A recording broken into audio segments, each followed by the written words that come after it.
What's going on, guys? It's Jimmy here. Welcome to our daily show where we discuss everything going on here in our country that you need to know about here on a daily basis. We got a lot to talk about here in this video. Some major things here, including California banning the sale, just voting on this to, in the future, ban the sale of new gasoline-powered cars, and 15 other states planning to do so as well. Got some crazy stuff here, guys, and a lot more here in this video. Republicans might challenge these student loan forgiveness that is going to go out to over 40 million Americans. You know, it's mostly low and middle income people. It does not go out to anybody that makes over 125,000. So we're talking about people like teachers and nurses. And Republicans might challenge this in court. Also, make sure to watch all the way to the end of this video because I have a special guest appearance for you in this video. We got a lot to talk about here in this video. First, take a listen to this. State regulators voting unanimously late today to put the internal combustion engine on the extinction list. They passed a new rule that bans the sale of new gas-powered cars by the year 2035. California is the first state to take action like this, and it could prove to be a watershed moment for the electric vehicle movement. According to the California Air Resources Board, about 12% of new cars sold in the state last year were zero emission. The new rule requires California to reach 35% of sales by 2026. 4 years later, 68%, then 100% by 2035. Ahead of the vote today, the board heard from advocates on both sides of the issue. I tried to buy a gas vehicle, a gas truck, medium-sized duty truck. They're not available. I don't know how you're going to come up with all these electric medium-sized vehicles when you can't even buy a gas vehicle right now in the time that you allotted here. The crisis requires immediate action.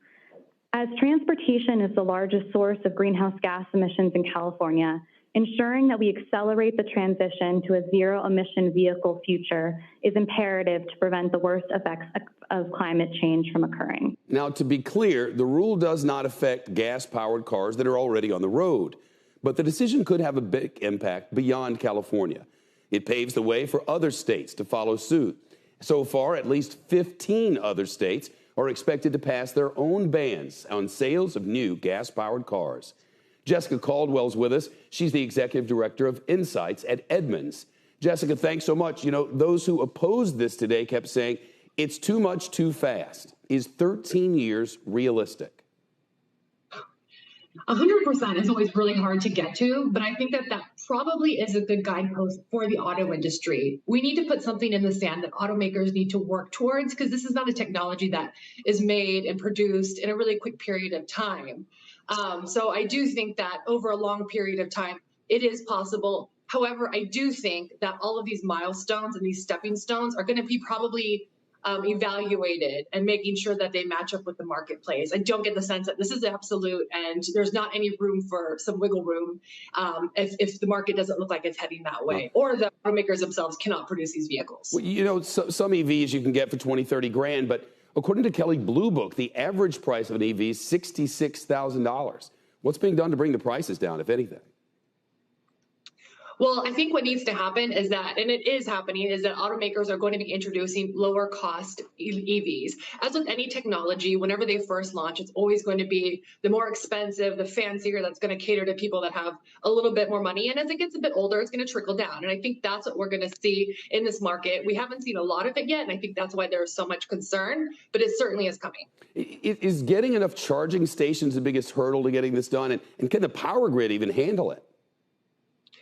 I think there's probably quite a few hurdles at this point, but I think charging, of course, is a big one. In California, charging has come a long way. Living in Los Angeles, there's a lot of chargers, but I know that's not the case across the country. And people want to feel the freedom to drive. You want to be in California, you want to drive to Texas, or Texas to Florida. Like, you want to make sure that that can happen. So I think creating long distance infrastructure is going to be of the utmost importance to get this out. And then also the grid is a big issue, and that's going to really vary area by area. But there's a lot of money being spent to make sure that this infrastructure is being built in this time frame. It's all moving in parallel, which makes it a bit tenuous, but it all kind of has to happen to work together. Yeah, so let me know your thoughts here on this. But California just passed this law that in 2035, which is in 13 years, they will no longer allow the sale of any new gasoline-powered cars. This does not mean that old gas cars that are already there, they will be fine. Okay, but new cars that are sold will have to be non-gas powered. Okay, and 15 other states could be passing similar laws. Okay, and even if other states don't, other car manufacturers like Ford, Chevy, Honda, Toyota, all the major car manufacturers are moving towards this. Also, the cost of electric vehicles is coming down.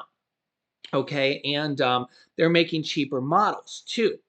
But the problem here is that there's really a lot of problems here.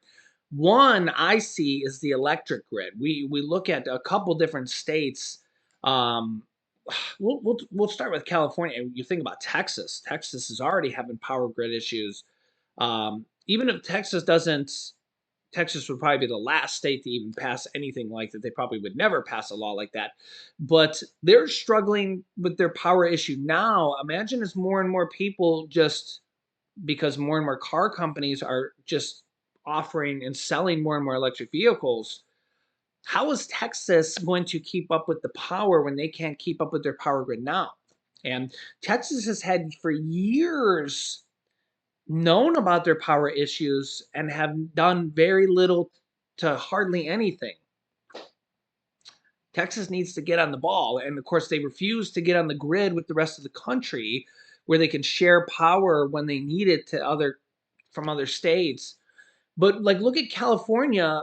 You know, they're the biggest the biggest state in the country, population wise. Imagine when all those people, whenever they go to buy a new car, it's electric. Imagine the strain on the power grid there.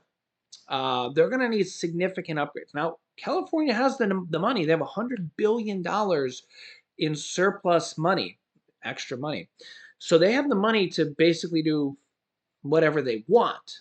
So, but all these other states are going to need to do this. We're a power-hungry country. So they're going to need to start producing more solar, more wind power, and more nuclear power. In fact, California has a nuclear power plant that was set for sunset, and they've kept it open for a few more years now. But you kind of have seen this with solar. When solar technology first came out, it was expensive, and the price has gone down, down, down, down, down as they've made it more efficient and more companies have manufactured it. It became cheaper, but the power grid's definitely an issue. We just need more power. We just need more power. So this is something, but people are tired of paying $5 gas, $4 gas in California, $6 gas, maybe even higher in some places. And yeah, it's going down now. Gas has gone down for like 70 days in a row here or something. We'll look at it here. You can see here, here's the U.S. national gas prices here in the U.S. as of today. 385. So it's still dropping every single day. And, you know, and you can see 385 is the national average. Diesel's actually gone up a few cents. So yeah, not so great there. That was down. You could see here a week ago, diesel was $4.98. It's gone up 5 cents there. So not so great. Regular gas is still falling. A week ago was 390, 391 almost, 390.8. Now it's down to 385. A month ago it was 430. So it's dropped 45 cents in a month. Okay. But the question remains here, will this continue? Will this continue? And the other problem here is I think we all kind of, at least I feel, over the course of time, gas is going to continue to go up, up, up. And I distinctly remember this one story with this Uber driver. This lady switched to a Tesla, and her charging bill was significantly cheaper, including the fee, the cost of the Tesla herself compared to the $5 or $6 gas she was paying in California.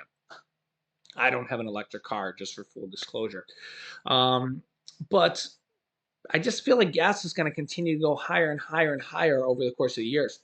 And car manufacturers are going to continue to make cheaper cars. When we look at like regular economy size cars and regular mid-size cars, they're going to start making those in electric vehicles as well as we move forward towards, especially as they move towards these mandates where they're mandated to have these. So, will we start to see regular priced cars in electric vehicles as well? The majority of people would just be able to charge these at home. So you can charge them within a regular electrical outlet like overnight. It takes a long time. It might take the whole night to charge it, or maybe even a little bit longer. But most of them, they recommend you get like a special outlet put in your house. You don't have to do that, but they recommend you do it. But you can charge it with just a regular wall outlet as well. But the vast majority of people that just kind of go to work and come back every day would just charge at home. So you wouldn't even need to like go to a gas station or something.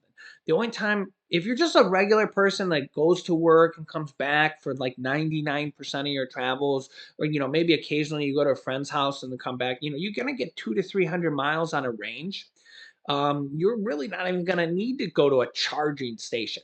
The rare time you would need to go to a charging station is when you go on an actual trip or something like that. Because if you're just plugging it in when you come home, you're gonna have a full charge, a full tank every time. So rarely would you actually need to go to a charging station. And really, I think that gas pumps are going to eventually convert, where they will have gas and charging stations. I think that's what we'll probably end up seeing here in the future. You'll go to a gas station and they'll have some gas and some charging stations as well. But I have a feeling that a lot of people around town won't need to charge very often, just locally. But maybe by the highways, you'll see them more often. It will be my guess. Next up, Republicans are already looking to challenge President Biden's $10,000 to $20,000 in student loan forgiveness. The $20,000 of student loan forgiveness goes to recipients of Pell Grants who had to take out student loans, which goes to the lowest income people out there. So, and remember that pretty much everybody that gets these are low and middle income people. Nobody can get this who makes over $125,000. So we're looking at the majority of people are people like teachers, people like nurses, and I've seen a lot of people in the comments section who said, somebody said that here's a comment. Here's a comment we got here from a day ago from Jessica Short. Jessica says, my mom is 69 years old. She still owes $20,000 from attending college 40 years ago. She will finally be free from her student loan debt. Thank God. She is a registered nurse who has cared for others her whole life. I'd say she's pretty deserving of this relief. I would agree. And SB Nunez here says, absolutely, God bless your mom during these horrible years of viruses. Thank you for your service. I agree, Jessica. Thank your mom for her service. She's 69 years old. She's a nurse, and she's still paying her college debt off 40 years later after caring for others. These are the type of situations here that college debt happens to because of the interest and how long it takes to pay This is really the perfect example. This guy is 27 years old. He has $120,000 in debt from an undergraduate degree. He's been paying $970 a month for 5 years. And of the nearly $60,000 that he's already paid in that time, only $2,000 of it has gone towards principal. He's paying almost $1,000 a month, and he's paid $60,000. $58,000 of it has gone towards interest. He asks again, how is this even legal? Now remember, this guy's going to only probably get $10,000 canceled, so it's only going to help him really a tiny amount. This is the problem that people are facing. And again, this is going out to mostly low and middle income people. People like nurses and teachers. You can let me know your thoughts here. But Republicans are looking to challenge President Biden's executive order for student loan forgiveness. Experts debate, will Biden's student loans actions survive a court challenge that may even go to the Supreme Court? And remember, the Supreme Court is controlled by 6 Republicans and 3 Democrats. And this could make it so 40 million people might not even get this relief. Republican Governor of Florida, Ron Desantis, says, quote, I think it's going to get rejected, he said during a press conference Thursday. He says, quote, clearly it is unconstitutional to be doing that. Anticipating some pushback, the Biden administration clearly released legal opinions from attorneys that cited the law they believe gave the executive branch the power to issue such broad-based forgiveness. The memo citing the HEROES Act, which Congress passed in 2003 in the wake of 9/11 and the beginning of the Afghanistan war.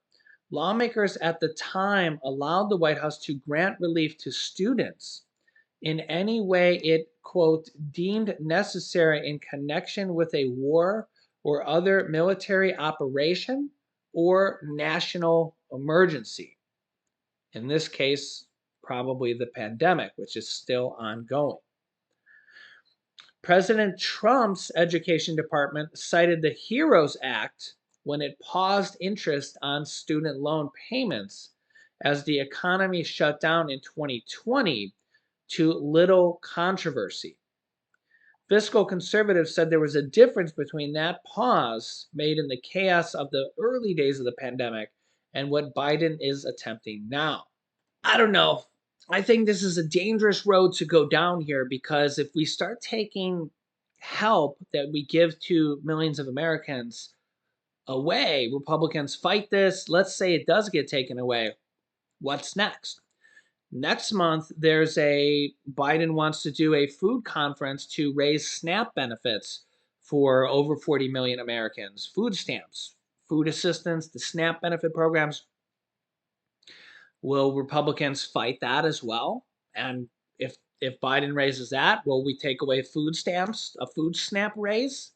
Will that be next? We'll again, if you look at the history of stimulus type programs, whether it's student loans, paycheck protection program, rent assistance, mortgage assistance, utility assistance, state programs, state stimulus checks, any type of program, even stimulus checks, they all don't go out to everybody. Even the child tax credits, the adult tax credits, they're always somebody that's left out. I get it, right?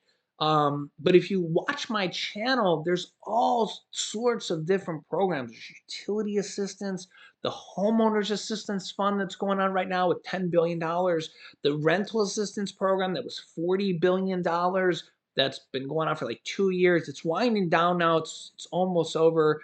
There's maybe a few states that have money left over. But I personally, I'm not benefiting from these student loans. In fact, we paid off my wife's and the few time I went to college, I went to be an entrepreneur shortly after college I left to be an entrepreneur. but we paid off my student loans. So I don't hold any ill will towards the 40 million people that are getting it. 60% of people right now are living paycheck to paycheck or in poverty or are behind on their bills. I am thankful and happy for the people that are getting this help. I read your guys' comment every single day and say, we need help. We need help. Well, 40 million people are getting help through this executive order. Okay.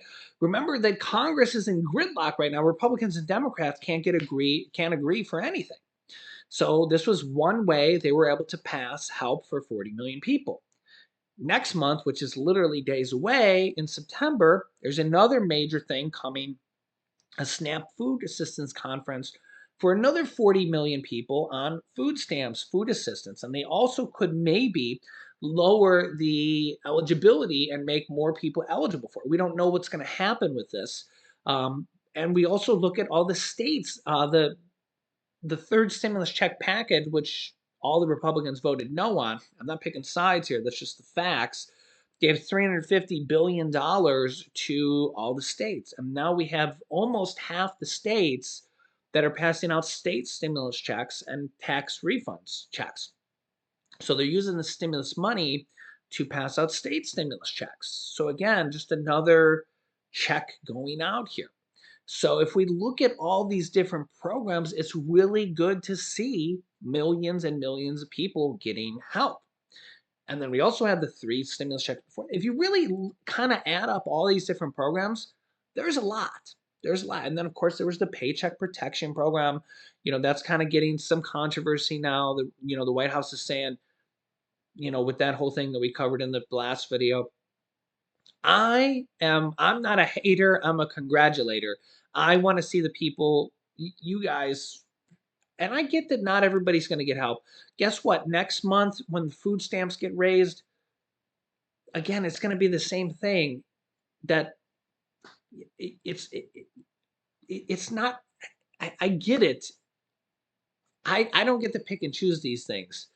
But the problem here right now is that there's gridlock in Congress. Republicans and Democrats, they won't vote together, okay? So this is one of the ways that they can get help out to people, okay? This time it happened to be student loans. Next time it might happen to be food stamp and food, assistant raises. The next time around, they want to vote on or pass the Social Security raise program. Okay, that's something that they're going to try to vote on here next. Okay, there's all these, and again, if you're not on Social Security, you might say, "Hey, why did Social Security get the raise?" And all the, again, would the Republicans challenge a Social Security raise if the Democrats pass it through reconciliation or however they pass it? This just sets a dangerous precedence if we help out millions of people, regardless of who it's helping out, if it's seniors, people with student loans, people on food assistance, people that are getting rental assistance, mortgage assistance, utility assistance. And again, I'm not getting this help. I'm not getting the student loan help. But I feel thankful for the people that are getting this help. And I think that that's how we as a society should think about this again. And remember, the government is paying down $1.7 trillion of debt this year. They're not running up the debt, they're paying down the debt for the first time ever. So it's not like they're running up the national deficit or the debt. They're paying down the debt by $1.7 trillion and still handing out this help to the people. I mean, like, this is the time to do it. Like, inflation is going crazy. People are crying out, we need help. This is going to eliminate student loan payments for over 20 million people, completely eliminate their bills. Because there's like 20 million people that it's just going to eliminate their payment completely. So let me know your thoughts here. I'll keep you up to date. And here is our special guest of the day. Why don't you tell everybody where you're going soon? Soon I'm gonna go to preschool. Preschool.